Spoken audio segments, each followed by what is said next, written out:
inclusive em cargos gerenciais, né? E na política, aos poucos vai. E graças a Deus que isso está acontecendo. Mas, por outro lado, está surgindo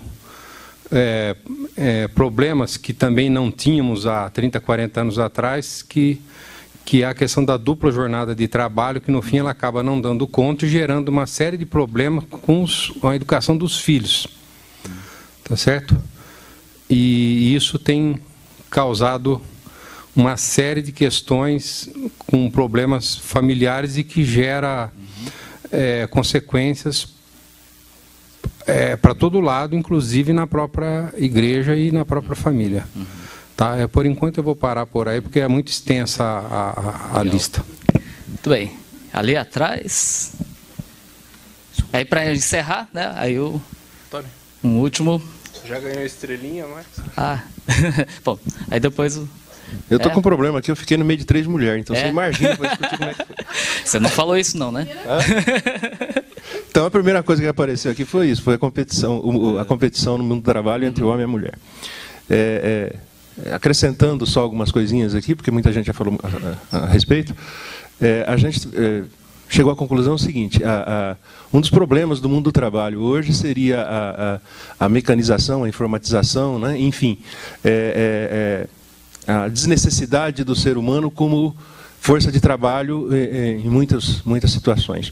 E isso cria um contingente de pessoas excluídas da capacidade de trabalho formal e que os obriga à informalidade, né? Isso é um aspecto que a gente vê hoje muito.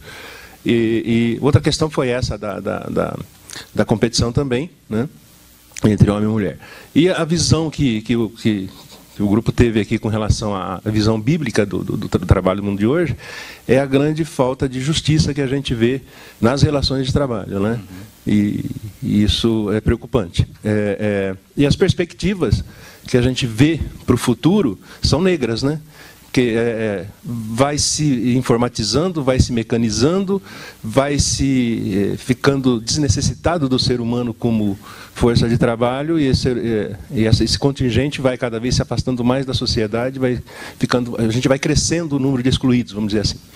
Então, basicamente foi isso. Legal.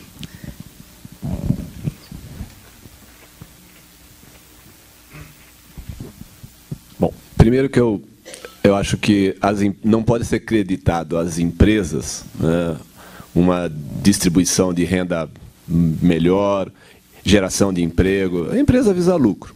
Enquanto o poder for dado único e exclusivamente para a empresa, ela vai organizar a sociedade visando o lucro dela. E aí tem toda uma hierarquia. Uma empresa de 12 mil funcionários no Brasil tem 50 diretores. Então é totalmente hierarquizada, e essa organização passa para a sociedade, porque o domínio hoje é do capital. Eu acho que caberia às instituições governamentais utilizar essa mão de obra que está saindo, deixando de ser ocupada pela empresa, e fazer a reforma agrária, ocupar essa mão de obra de uma forma melhor. E aí tem tudo a ver com a Bíblia. A relação que eu faço é isso, para dar oportunidade de emprego para todo mundo com uma distribuição de renda mais justa. Muito bem. Bom, então, olha, acho que fazendo um panorama aí nas respostas, e aí a gente partindo para a nossa conversa, né? Então, primeira coisa que foi citada foi o mercado do trabalho, né? Então, quando a gente fala do mundo do trabalho, né, acho que é comum vir na nossa cabeça o quê? Né? Como é que está hoje, né, o mercado de trabalho? A juventude está se preparando para quê? Né? Para entrar no mercado do trabalho, né? E aí muito competitivo, né? Bom, por aí vai. Só que a gente reparou que, olha, esse mercado de trabalho, né, é uma estrutura, mas que está a serviço de alguma coisa. Não é a estrutura pela estrutura, né? Ele foi construído. E aí foi construído para quê? Né? E aí, na segunda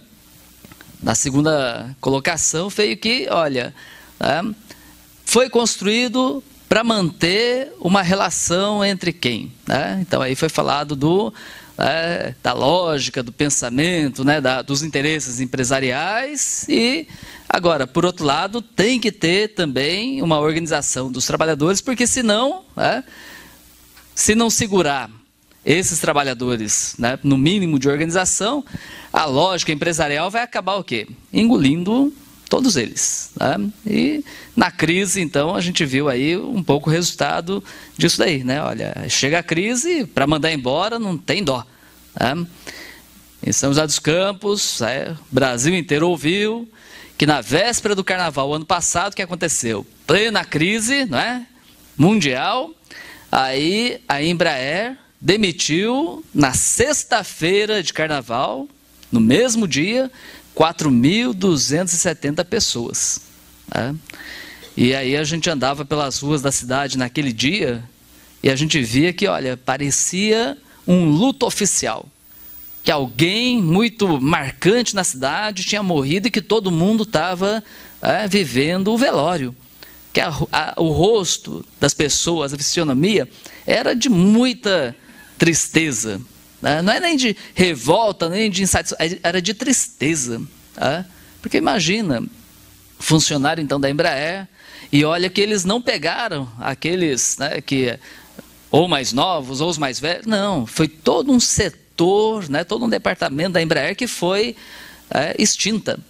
Então, desde diretor até, né, aquele da produção foi mandado embora no mesmo dia. Foi. Tá? Bem, e aí, mesmo com a organização, e olha que, né, em São José dos Campos, muitas fábricas, principalmente grandes fábricas, preferem não se instalar lá, porque lá tem um sindicato que tem uma história, metalúrgico, não sei o quê, né, e vai para... Mesmo então com uma organização, né, sindical, aconteceu isso daí, não tem dó. Né, quando o mercado vem, quando a lógica empresarial vem, aí, né, corta sem dó de ninguém. Porque não olha justamente o quê? Para a humanidade, aquilo que foi falado, por isso que a gente está querendo enxergar de outra forma. Né? Bem, e aí, a partir dessa relação, né, da lógica empresarial e, né, da organização dos trabalhadores, a gente viu que, olha, traduzindo isso em miúdos, é a relação entre patrão e trabalhador. Né? Interesses opostos, né? Interesses inconciliáveis. Por quê? Enquanto os trabalhadores produzem, né, e querem, através do seu trabalho, sustentar a sua vida e até melhorar as condições da sua vida e da sua família, né, por outro lado, os patrões, né, ou a lógica empresarial também quer aproveitar ao máximo justamente do trabalho desses trabalhadores. Quer dizer, os dois lados querendo, né, se agarrar no resultado da mesma coisa, né, que é o trabalho. E aí a gente foi vendo que, olha, essa relação aí vai complicando cada vez mais. Aí por isso que a máquina hoje ocupa um papel mais importante do que a pessoa. Apesar de que, se não tiver uma pessoa, pelo menos para apertar o botão, né, para dar o comando, a máquina sozinha não vai fazer. Pode até estar automatizada ao máximo. Né? Mas se você chega em frente do caixa eletrônico e não sabe qual as teclas que você tem que apertar lá, o dinheiro não vai sair. Né? Então, mas as máquinas ganham a preferência, né? Porque elas não reclamam. Né? Elas não dão muito trabalho. Se quebrar, troca por outra. Não tem ninguém reivindicando, nem trazendo a família na frente, né, da empresa, na frente do patrão para pedir uma indenização. Né? A máquina não tem isso. Né? Agora, quando traz isso para uma relação menor, né, ou para uma relação mais pessoal, aí a gente encara que, né, a questão de gênero também é um fator importante. Por quê? Dois motivos. Primeiro, na relação de gênero, as mulheres continuam recebendo um salário menor do que os homens. Né? Então, uma pesquisa feita aí pela Cato, né, há 2 anos atrás, 3 anos atrás, revelou que a média salarial